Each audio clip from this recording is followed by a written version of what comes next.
Welcome to the Q&A session for the Vice Chair position for the Law Student Division Council. My name is Justice Yuille, and I currently serve as the Vice Chair for the Law Student Division Council. Just a few notes: the SBA presidents, ABA representatives, and law student liaisons will go on record with the ABA and will be voting for 5 positions, including this one, on April 7th, all the way up until April 11th. So please watch your email for an electronic ballot. Students will also be able to visit the American Bar Association website to review you all's resumes and also position statements. So I'm going to go over the format for this Q&A. The Q&A really should last no longer than about 40 to 45 minutes since it's 4 of you all. You all will have 2 minutes to give an opening statement, introducing yourselves and giving brief remarks. After that, I will ask a series of questions, and then you all will have 1 minute to answer each question. Moderator Jeremee Henry, who currently serves as the chair for the Law Student Division Council, he will be keeping time for us. And as he stated, he will put in the chat when you have 30 seconds left, or when you have no time left. If you do mention a candidate in your question, or in your answer, that candidate will have a chance to respond. So we'll go ahead and randomly select who goes first. And then what I'll do is I will rotate who goes first for each question thereafter. After the series of questions, you all will have 1 minute for your closing statements. And then after closing statements, I will thank you all, thank the viewers for their time, and then again remind you all that voting week is April 7th to the 11th. So with that being said, we're going to go ahead and get started with opening statements. Once again, you all have a maximum amount of time, 2 minutes, to introduce yourselves. So Angel, is that correct? Is that how you say your name? In English, I go by Angel. Okay, Angel? Yes. Okay, so Angel, you will go first. Savannah, you will go second. Steve, you will go third. And Dylan, you will go last for opening statements. And so Angel, whenever you're ready, Jeremee will start the time. Okay, I'm ready to go right now. Go ahead. So hello, everyone. I'm Angel Armesto. I'm from South Florida, Miami, and I'm a 2L at St. Thomas University's College of Law. A little bit about my background is that I'm a first-generation citizen, and I went into the path of law in a bit of an unusual way. I started out going here in a multicultural city where I saw different perspectives from different classes of wealth. I knew that I wanted to represent these different voices, and so I wanted to go first into journalism. From there, I met how communications is really guided by law. And once I went down that rabbit hole, I saw how everything is controlled by law. So now as a law student, I see that there is a gap in how students are being represented in the ABA and in the country at large. I would like to grow membership, grow inclusivity, and grow how the ABA can best serve law students. Thank you. Thank you. Thank you. Thank you so much. Savannah, you are next. So whenever you speak, Jeremee will start the time. Good evening, everyone. My name is Savannah Burney, and I am running for the ABA Law Student Division Vice Chair. It is wonderful to meet you and to have the opportunity to run for Vice Chair. I would like to begin by telling you more about me and what my plans are for the position. While I could go into my background, I believe that my current achievements paint a better picture of who I am and what I stand for. I attended the University of California, San Diego for my undergrad, where I graduated in 3 years. And during my time there, I held multiple leadership roles, beginning with student government in the Office of Finance and Resources. And then I turned my attention to being Vice President of Equity Research at the Sustainable Investment Group. And at the end of my time, I worked at the San Diego Public Defender's Office. And I went straight into law school. I found my love for litigation with moot court, where I won the best brief in my 1L competition. And this accomplishment means a lot to me because I'm a first-generation attorney in my family. I am also on the negotiations team and on the humanitarian aid legal organization, where I help where I help other people with their organizations with my legal skills. I'm also part of the Aoki Federal Defenders Clinic, where I work on real cases. At the forefront of all my activities is what I stand for, enhancing attorney-based skills and diversity. There's a common saying that we've all probably heard, that law school is nothing like being an attorney. And ultimately, I want to bridge that gap and get us ready for that first day of work. I also want to get everyone an equal playing field and to support activities for underrepresented students.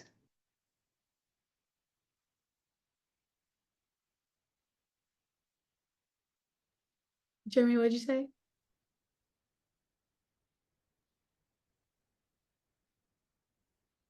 Oh, I was saying that we were at time. Okay, thank you. Thank you. Well, thank you, Savannah. Okay, Steve, whenever you begin speaking, Jeremee will start the time. Thank you, Justice and Jeremy, and thank you for all the hard work that the ADA staff and also to my colleagues around the country. Thank you, everyone, for being here. My name is Steve Chu. I'm a rising 2L student at Seton Hall Law, which is in New Jersey. Honestly, I had to look that up before I applied, so I had no idea myself where Seton Hall was located. I am running for the vice chair of the ABA student division. I currently live in New York, which is a suburb in Westchester, New York, which is just a suburb outside of New York City. At Seton Hall, I am a 1L representative at the SBA. I'm also involved in the National Asian Pacific American Law Student Association. So I am a non-traditional student, as you can see, a little bit older for an average law student, and this is my second career. So prior to starting law school, I have had a successful career.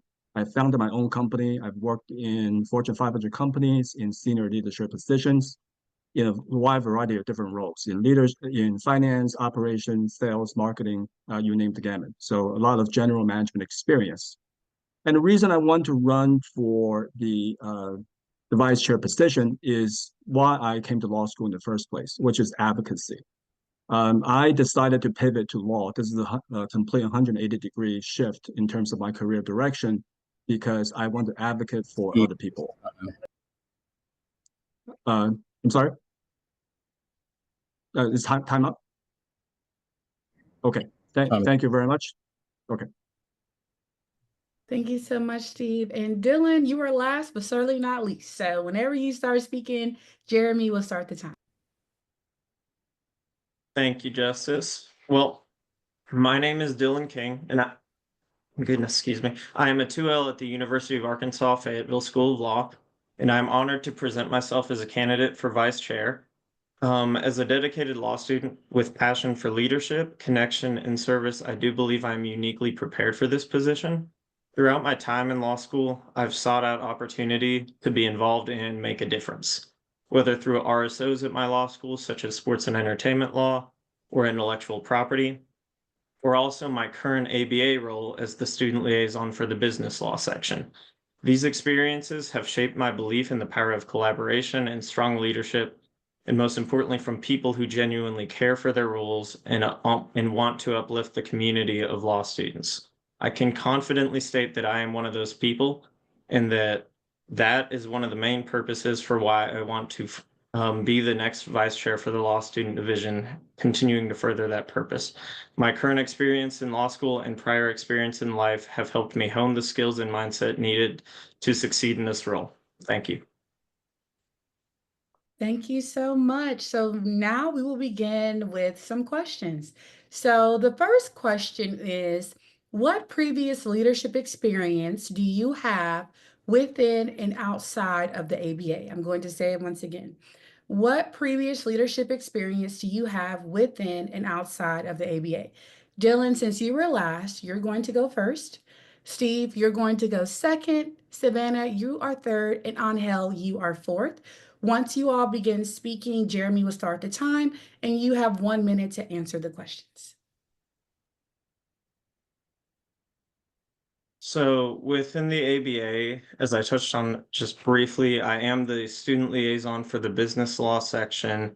And within that, I've been able to foster a lot of growth in that section specifically, while also participating in meetings and monthly Zoom calls and several projects furthering that, the business law section specifically. We just had a meeting earlier today pushing for the big spring meeting that we do that is one of the biggest events for law students and for the program as a whole. And then also to touch on outside of the ABA and law school in general, in undergrad, I was an equipment manager for the football team at Arkansas. And within that, took constant leadership from everybody involved, top down, and teamwork and communication to have successful days of practice and game days, whether that was a 5-hour practice day or what would be 12-hour game days from top to bottom. It was a position full of service and teamwork, and everybody was a leader in their own way. And I think that is one of the biggest positions that defines my drive and what is important to me now as I've continued taking what I've learned from that into law school. Thank you so much. And then the question, Steve, to remind you is what previous leadership experience do you have within and outside of the ABA? Whenever you can begin speaking, Jeremee will start the time. Thank you. I'll start with outside the ABA. So as I mentioned in my opening statement, I have a wide variety of private industry experience. In addition, I also want to highlight that in 2018, I founded an industry organization called the Globalization Organization of Asia Pacific. It's essentially a software localization type of industry group, and it's a membership organization in some ways not unlike the ABA. So I have a lot of experience with event programming. I started and implemented the inaugural annual conference for this organization called GoAP in Seoul, Korea, and I was based in New York at the time. And so that was no small feat to put on an international conference from all the way from another side of the planet. And this 2-day event drew 100 attendees, and we had 20 speakers. And I also founded an advocacy organization called the Family Justice League, and it's to advocate for survivors of domestic violence. Within the ABA, I began attending a lot of the local events and networking events that ABA held, online webinars, and really just began to know the people within the ABA organization. So that really piqued my interest in getting involved with ABA. As I mentioned, I really wanted to advocate for and have a platform. We're at time right now. Thank you. Thank you so much, Steve, for answering the question. Savannah, you are next. Say that I have limited experience within the ABA as I am a 2L, but I am fresh into figuring out what the ABA can do for me and what it can do for all of us. So I would say that I have limited experience there, but I have a lot of leadership experience outside of the ABA. I would like to say that my most notable is when I was in student government in the Office of Finance and Resources, where I helped create programs for students to help get a handle on their finances and to really hone their skills about what it means to be in school, but also to be a person outside of school. Thank you so much. And then Angel, you are next. Thank you. Within the ABA, I've attended webinars, but I think more importantly, I helped campaign for one of my fellow classmates to be the ABA representative within my law school because I saw that he was fit, he was qualified, and he would represent our students perfectly for the ABA. Outside of the ABA, I have been part of the Student Government Association's Supreme Court, where I was an associate justice. In the last 3 years, I was part of the Blasting Advisory Board for the town of Miami Lakes. It's a governmental board where we lobbied for conservation and environmental efforts on a local explosion and blasting mining industry here in South Florida. Other than that, I've been the founder of One Voice, an ethics group that would teach teens and college students on what ethics is in public administration and in private lives. I've also been the vice president of youth affairs and local advocacy groups. And one of my most proud achievements is that I'm a Boy Scout. And as part of the Boy Scouts, I have attained the rank of Eagle Scout, where I led a leadership effort to restore a conservation habitat for endangered Aldabra tortoises. Thank you. All right, that was time. That was great. Thank you, Angel. Thank you so much. So next the next question is as follows. ABA membership in general has been on the decline for the last decade. That's something that we've been seeing. The division's membership was in decline before moving to a model that offers free membership, because we have free membership and we also have premium membership. Why do you think association membership is declining among young people? And what can we do to reverse that trend? So I'm going to say it again. ABA membership in general has been on the decline for the last decade. Why do you think association membership is declining among young people? And what can we do to reverse that trend? So this is the order for how you all are going to answer this question. Steve, you are going to go first. Angel, you are going to go second. Dylan, you are going to go third. And Savannah, you are going to go fourth. And I will, since it's a two-part question, after each person answers, I will reiterate the question so that way you know the question, okay? And whenever you begin speaking, Jeremee will start the time. Thank you. As to the first question as to why membership is declining, I think there are several reasons. Number one, I think there's just in general much more competition for people's attention, especially with the rise of internet, social media, and people leading busy lives. And there's just so much more content that is out there, whether it's on the internet, streaming platforms, social media content that's generated by users. So that just runs the gamut. So there's the competition issue. The second, I think, which is probably speaks to something that we can do more to combat that competition and stand out, is to raise the awareness, right? And I think a lot of people probably don't know about the ABA student division, and a lot of law students. I think a lot of my colleagues and fellow students at Seton Hall do not know that ABA has a student division. So I think raising awareness is key. I just happened to find out that there is a law student division because I signed up for a lot of the newsletters that ABA sends out, and just sort of glancing them on a daily basis to see if there's anything interesting going on. And that's kind of how I happened to find out about it. So I think in terms of increasing the membership, I think we could do a better job to increase awareness and go through the ABA representatives and also the SBA presidents at each school and really drive home the message and that ABA is here to advocate. That is time. Thank you. Thank you so much. So the question once again is, why do you think association membership is declining among young people? And what can we do to reverse that trend? I think it boils down to marketing. So the ABA has been reduced in the minds of many law students as just an accrediting association where law schools can see if they're in good standing or not. So law students are facing the challenge of isolation and a lack of knowledge that the ABA exists and can serve them. That's why it's one of my primary goals to include, as my vice chair run, to make sure that there are resources available for law students and to increase the marketing that the ABA is not just an accrediting institution. It's an institution that serves you. It can be a community and a family that is set up for the success of you. And I'd like to represent you, the law student. Thank you.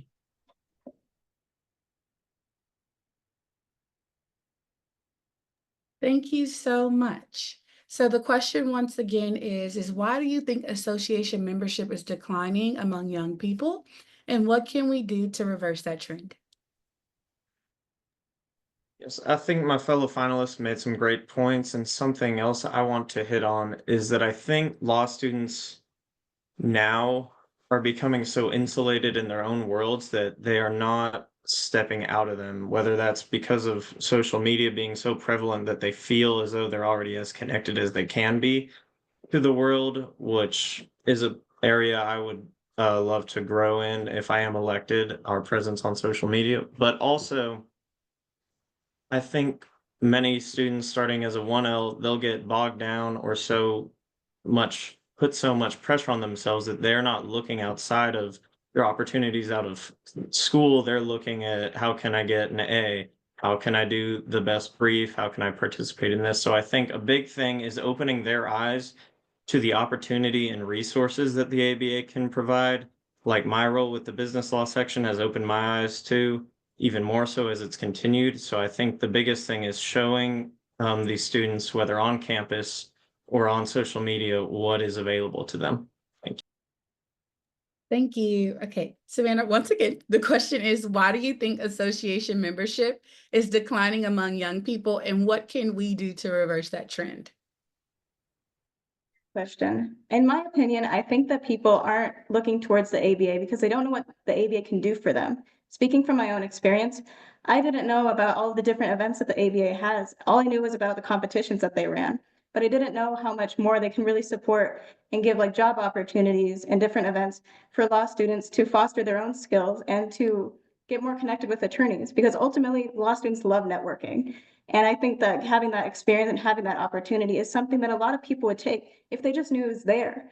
So my way of how I would believe that it should be fixed is that we should empower the ABA representatives and SBA presidents in getting more information about exactly what the ABA is and what it does to students. Because I think that if students really knew what the ABA was all about, they would want to join.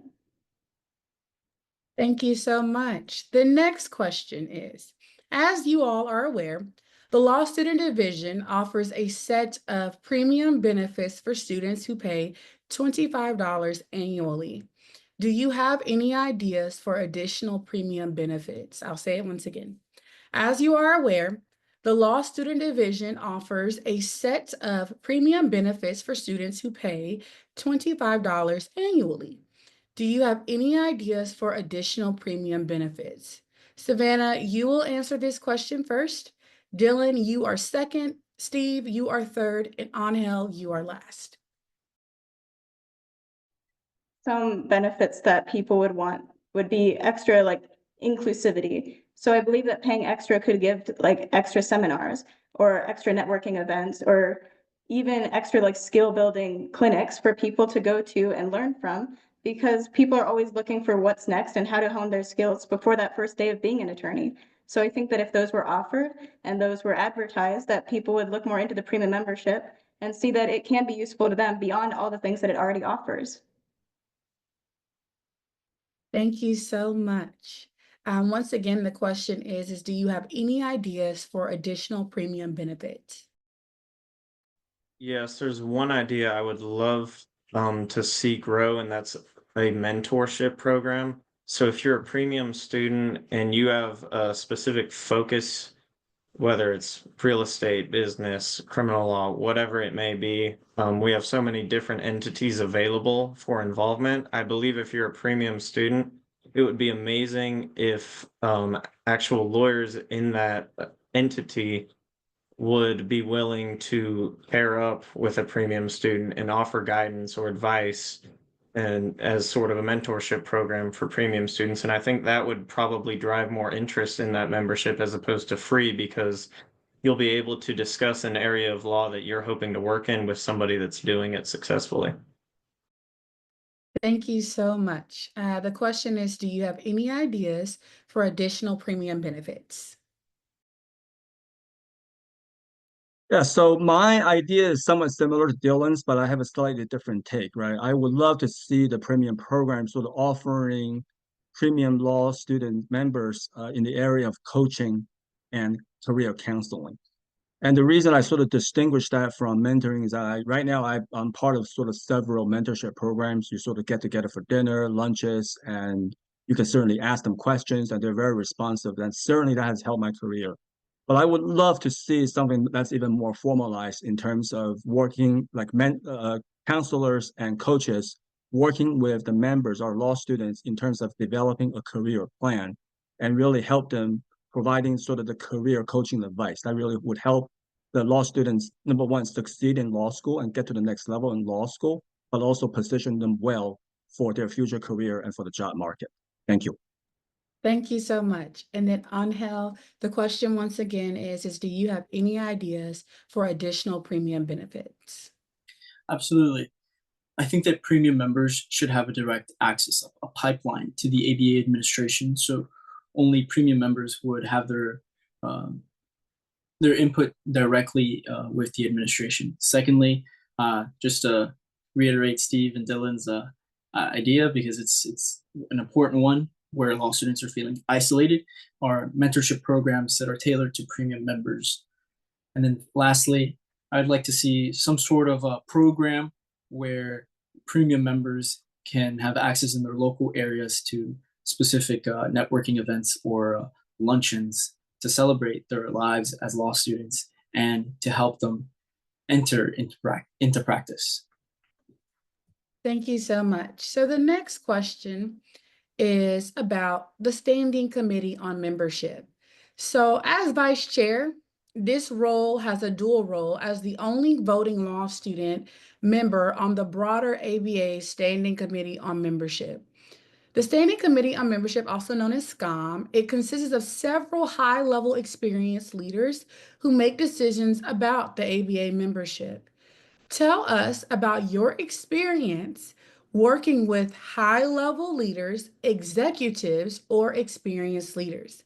I'm going to say it once again. Tell us about your experience working with high-level leaders, executives, or experienced leaders.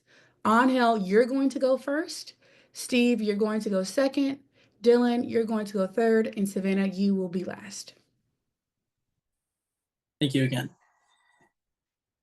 My experience comes from the Blasting Advisory Board, where as part of those conservation and local protection efforts, our board traveled to Tallahassee to meet with our representatives and the representatives of every district in the state of Florida to speak on these issues affecting South Florida and Central Florida. One thing I noticed is that representatives like these high leaders are people that don't bite. And that's why, again, we need a program within the ABA for students to have a direct access to administration. Secondly, as part of my leadership in conservation efforts with Aldalbert tortoises, I met with nonprofits and raised over $2,000 for this specific project alone. I was able to facilitate these relationships by reaching out and extending a relationship with the larger community. Thank you. Thank you so much. So the question once again is, tell us about your experience working with high-level executives, leaders, or experienced individuals. So I have, as I mentioned previously, I've had a lot of experience in the private sector. I've sat across from other business owners. I have been in large companies, working with very senior level executives, including people in the C-suite, CEO, from CEO and on down.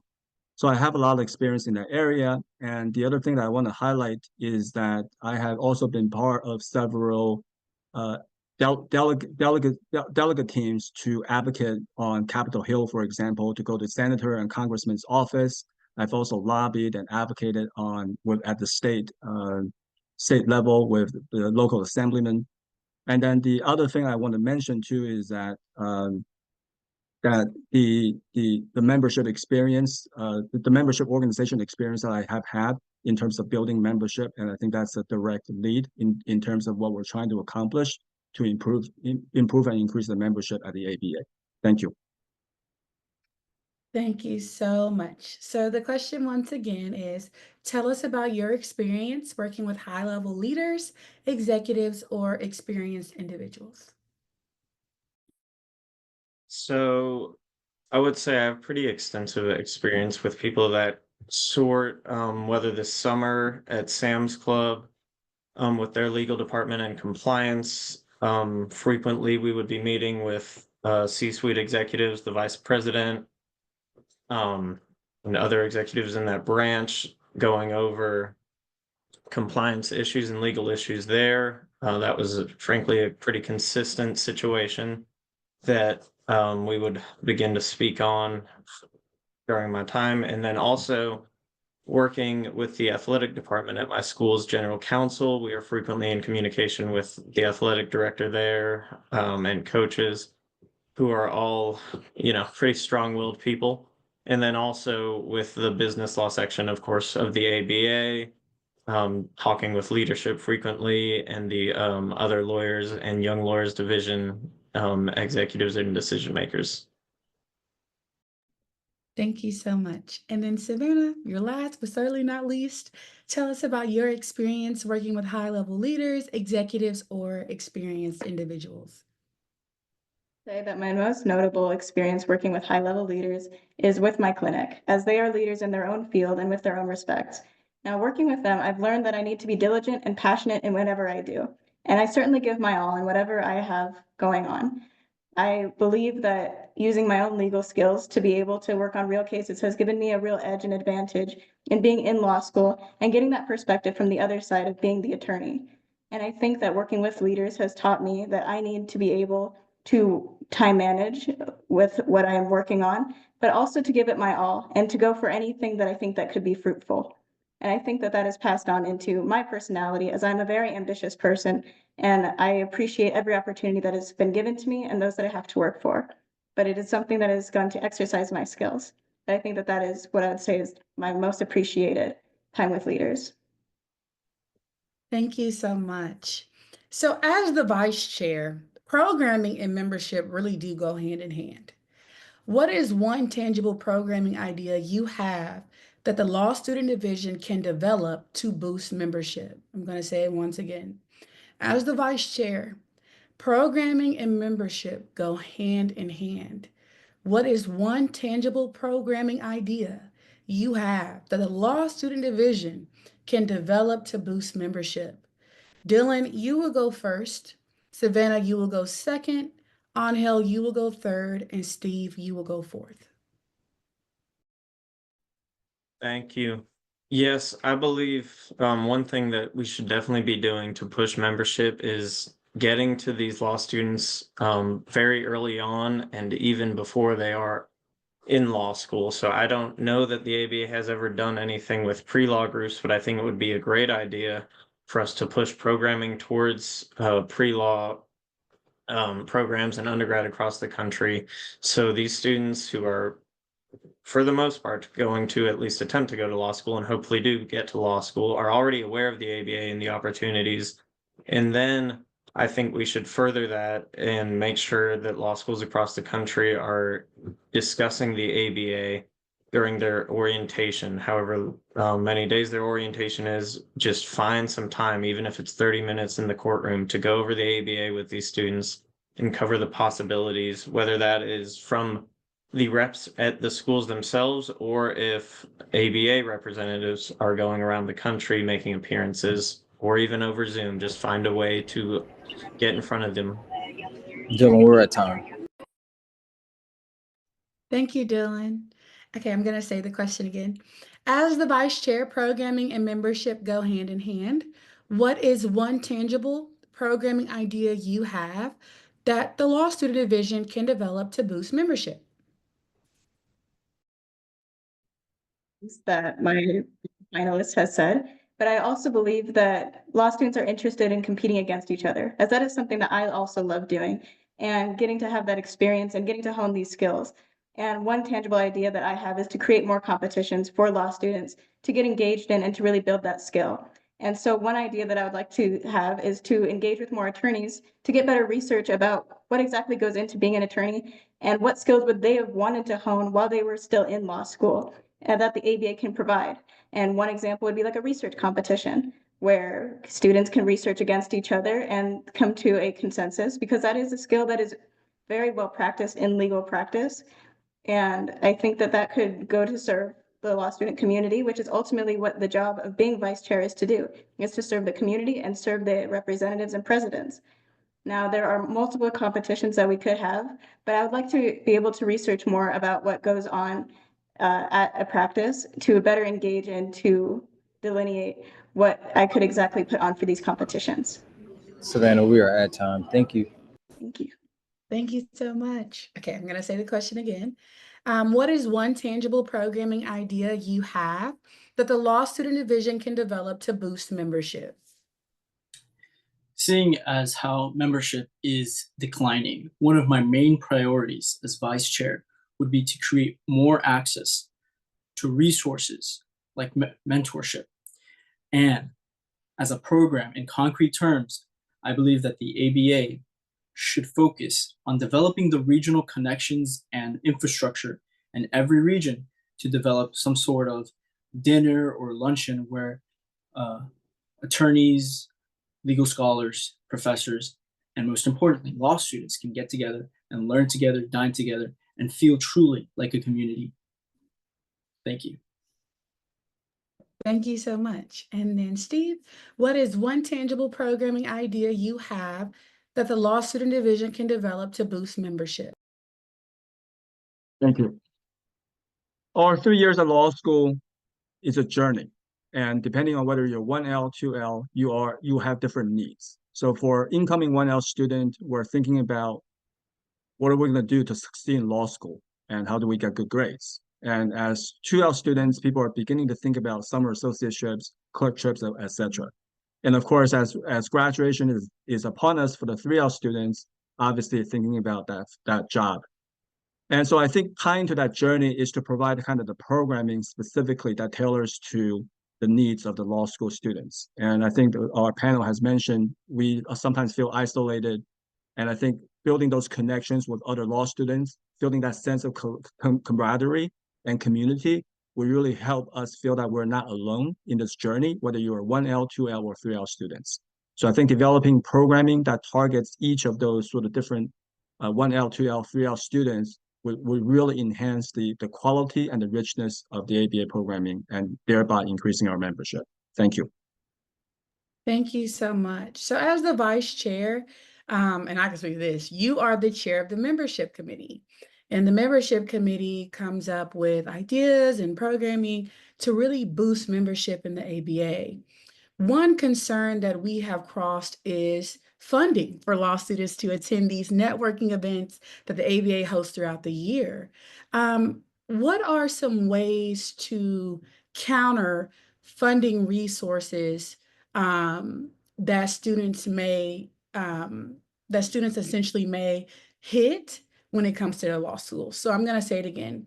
As the vice chair, you are the chair of the membership committee, and the membership committee comes up with programming ideas and membership ideas that really help law students engage in these networking opportunities you all have articulated.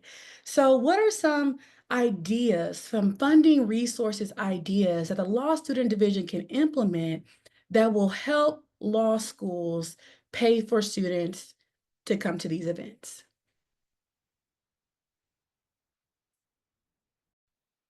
Oh, I will say who's first. Sorry, I was like, y'all go. Okay, so first, so Savannah, you will go first. Angel, you will go second. Steve, you will go third. And Dylan, you will go fourth. You're on mute.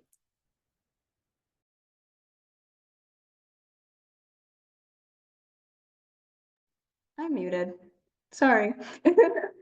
One idea that I have is to get started is to create like packets that we could send to students about the ABA and maybe about like the memberships and to kind of get more people involved in the membership. Because I think that if more people were involved in the premium membership, maybe we'd have less of the funding difficulties that we have.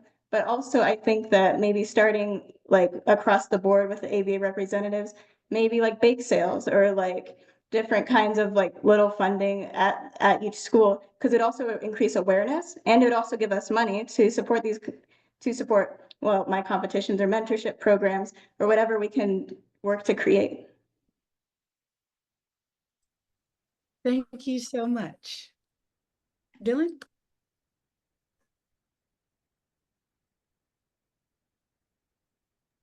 Sorry, my Yes. okay. Sorry, I misheard you. Yes. An idea I have is that we collaborate with alumni organizations and state bar associations for donations or also fundraising activities to raise money for these students. I definitely think state bar associations would love to get involved with that. I know in our state that has been a topic. And then to further allow the law students to attend these events, I think as long as we make those the alumni and bar associations aware of these opportunities themselves, then they would love to push these opportunities for the students as well. Thank you. Thank you so much. Steve, go ahead.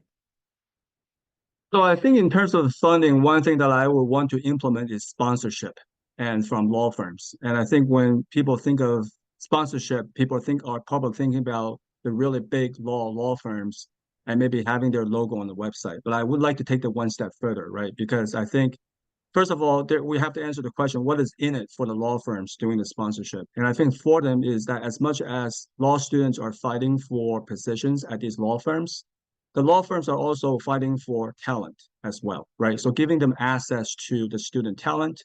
And I think even for the medium-sized local regional law firms is to sort of connect them to the law schools in their region, in their geographical area. So they're not necessarily fighting with the big laws at the national level, but they're much more personalized at the local regional level. And the last thing that I will mention too is that within the ABA, I think it's difficult to count on revenue coming from student memberships. So in other words, to sort of fight for greater allocation from the ABA at large, to sort of channel some funding into the student division and to fund some of these student programs. Thank you. Thank you so much. And then Angel, you're last, but certainly not least for this question.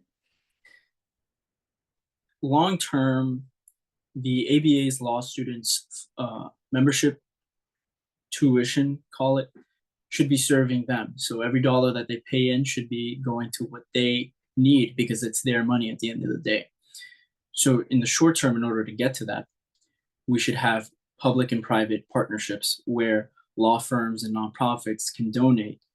And secondarily to that, to have competitions where students have access and these law firms and nonprofits have access to those students where they can see the best talent. Thank you. Thank you so much. Okay. What is your understanding of the time commitment involved with this position? What are your other priorities and commitments for the coming year? And what priority will be given to your ABA position should you be elected? So I'll say it once again. What is your understanding of the time commitment involved with this position? What are your other priorities and commitments for the coming year? And what priority will be given to your ABA position should you be elected? Angel, you're going to answer first. Steve, you are second. Savannah, you are third. And Dylan, you are fourth. So my understanding of the time commitment is what the ABA says on their website, 15 to 20 hours weekly. But let's get real. It's going to be a lot more than that because I'm going to be serving all of the law students of the nation. So in terms of competing priorities, I'm going to have the sensible answer. I am a law student. I'm intending to be a lawyer.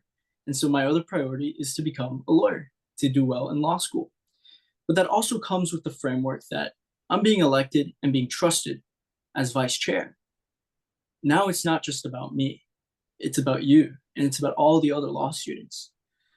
So being vice chair will take my utmost priority because you're counting on it, and I can't let you down.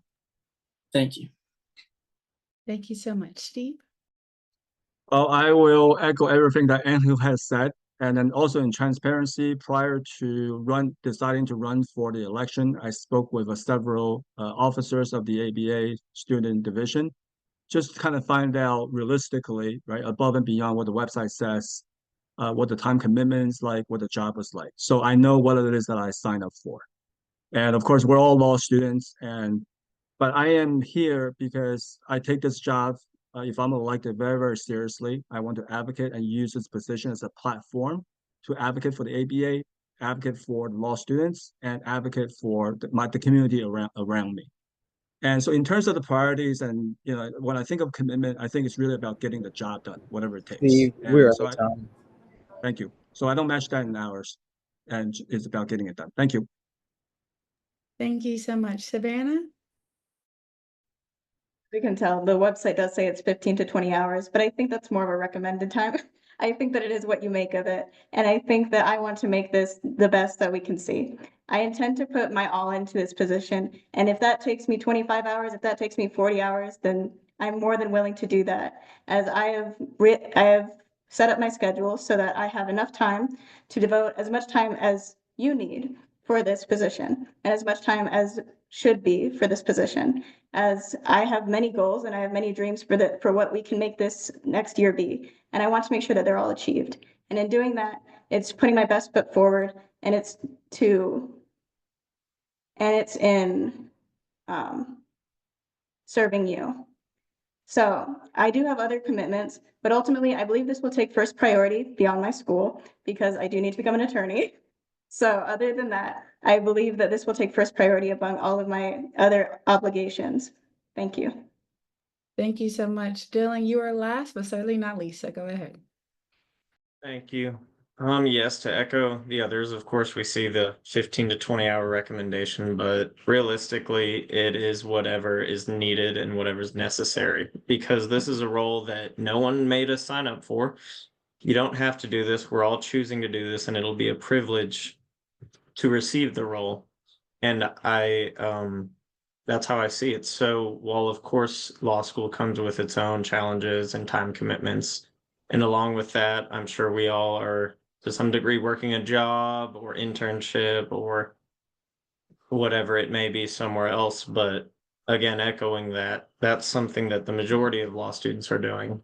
We're trying to become one of very, very few that get a position like this. So with that honor comes the responsibility of treating it with the respect and work ethic that it deserves. So if I am elected, I'll give it all the time that is needed to serve. Thank you so much. And the last question is, what is your favorite life motto that you have, and how do you apply it to your leadership positions? So again, what is your favorite life motto that you have, and how do you apply it to your leadership positions? Dylan, you're going to go first. Savannah, you are going to go second. Angel, you are third. And Steve, you are fourth. Thank you. Well, kind of to piggyback off what I was talking about a little bit there, but a life motto to me that is huge now, especially in law school, is that pressure is a privilege. So in this time as a law student and then in this role, I'm sure there will come, well, there has come stress and anxiety, of course, in law school, and I'm sure there will come some in this role too. But that's a privilege because I asked for it. I worked for it and I'll continue to work for it. If I didn't want that pressure, I didn't have to take it, but I want it because I have goals and aspirations in my life, both personally and professionally. And those goals also apply here. I have goals to serve the whole country in this role, and I take that seriously. So with that pressure comes that privilege. The pressure is a privilege. Sorry, thank you. Thank you so much. The question once again is, what is your favorite life motto that you have, and how do you apply it to your leadership positions? So not to spoil my closing, but my favorite quote is, "If I have seen further, it is by standing on the shoulders of giants." And I believe that there are two parts to a leadership role, and that is being the leader and being the follower. Because I believe that in being a good leader, you have to be a good follower and to understand what it is the needs of the people that you are serving. So not only do you need to be able to lead and to know what to do in these situations, to be decisive, to be able to manage your time well, to be creative, but also to be able to listen and to be able to hear what people are saying to you. And if people need something, then it is your job to fix it. And that's how I intend to rule in my leadership role here, as I intend to be the best leader that I can, not only in my own ideas and taking charge, but also in serving you and serving the needs of the people and what your ideas might be. Thank you. Thank you so much. Angel, whenever you're ready. Yes. My favorite life motto has got to be, the best measure of performance is results. I think that applies to everything, whether we're getting up out of the morning, whether we're measuring whether this is a good person to lead for us, or whether that this is a path that we should go down. The best measure of performance is results. As vice chair, I would prioritize initiatives that yield results, that yield for you as the law student. Thank you I so guess I much. am like, You are, so go ahead. sure. I recently read a memoir. It was written by this 55-year-old woman who was at the height of her career, high-ranking office in the government, very successful career, and she decided to call it quits and go to the countryside to take care of her mother, who is dying and also had dementia. So the book was really about making every day counts and taking care of everything that matters to you. And that is kind of how I see things as I got a little older. and the days that you have ahead of you and making each day count and make each day matters. And that sort of also resonates with one of my favorite movies, Good Will Hunting. I'm sure many of you have seen it. Seize the day, carpe diem. And I apply that into my leadership style and just make sure that what we do has an impact and has a legacy that we leave behind, and make sure that we make a little difference, just one little bit at a time, right? We don't change the world in one broad stroke, but we make a little small difference and leave a little bit of legacy behind, and just make everyone around us in the community around us a little bit better. And that's kind of how I think of the life model that apply to my leadership. Thank you. Thank you so much. Next, we're going to go into closing statements. Due to the amount of time we have left, we're going to extend the closing statements to 2 minutes instead of 1 minute. And this is really your opportunity to give your best pitch to the voters. So Steve, you are going to go first for closing statements. Dylan, you are second. Angel, you are third. And Savannah, you are last. Once again, we are going to give you all 2 minutes each for closing statements. Thank you. I want to thank everybody for being here, my panelists and colleagues around the country. It's really an honor to be considered for this position. And I promise that if I'm elected, I will give everything that I have to advance the interests of the ABA Student Law Division. And in closing, I want to highlight a few things. Why I came to law school. I want to advocate for others, as I mentioned before. And especially, I think advocacy is at its best when you advocate for others who cannot advocate for themselves. And that's really why pursuing a law degree is important to me, why becoming a lawyer is important to me. So I will take that as sort of my personal mission in law school. And I was also just very quickly hit on my private industry experience in general management and in the membership organizations that I helped found, and I will bring all of that experiences to bear. And I am calm and collected under pressure, and I know that this job comes with responsibilities. And this is something if I'm elected, I will be representing the law student community very, very proudly. So thank you everyone for your support and for tuning in and listening to this recording. Thank you. Thank you so much. I want to first thank our moderators, my fellow finalists, for being here, and also every ABA and SBA rep around the country that tunes into watching this. And I want to express how honored I am to be considered for the position of vice chair. And I believe as law students, we're not just preparing for exams, competitions, and ultimately our careers. Here, we're also trying to build something more and contribute to a community that will support us all and can ultimately shape the future of our profession. And I think that is the gravity in which I hold this position. It is a huge honor and responsibility that I do not take lightly. You're being chosen to represent all law students across the country, and I believe I am uniquely fit to do that. If elected, I will work to ensure every law student has the resources, opportunities, and support they need to thrive personally and professionally. I am committed to making the Law Student Division a strong and supportive network for all of us. My history and current work has honed those skills and prepared me for this role to help lead, but also lead from next to everybody, not in front of or behind, but in there with you, because at the end of the day, we are all ultimately shooting for the same goals here as law students.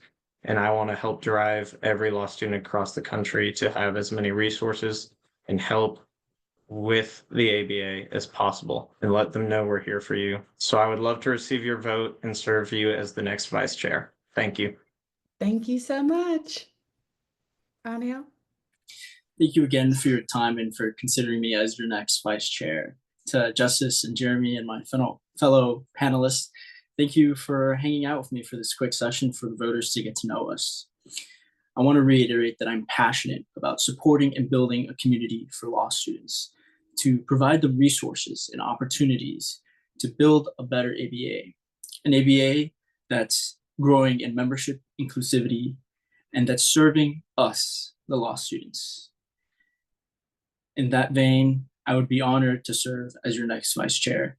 And I ask that please don't hesitate to reach out.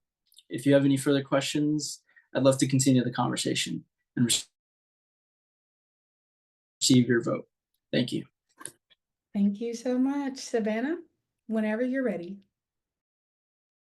To say that I genuinely appreciate you all taking the time to listen to me and consider voting for me. I would like to recite one of my favorite quotes. If I have seen further, it is by standing on the shoulders of giants. I believe that I've only gotten this far through the support of my friends, family, and my peers, and from the opportunities given to me and those that I had to work to create. This quote speaks to me because I would like to believe that sometimes I'm the one sitting on the shoulders, seeing the horizon, and sometimes I want to believe that I'm the giant, supporting the dreams of others. In this role, I want to be the giant for you, and for every law student out there who just needs a little push, or for the next door to open. I want to stand shoulder to shoulder with you, representing you. I will be your advocate. If you only take one thing from my speech, please remember what I'm running for: law student skills and diversity. If you want to see more opportunities for law students in the next year and a culture of uplifting everyone, please vote for me, and I will work to make it happen. My name is Savannah Burney, and consider voting for Vanna.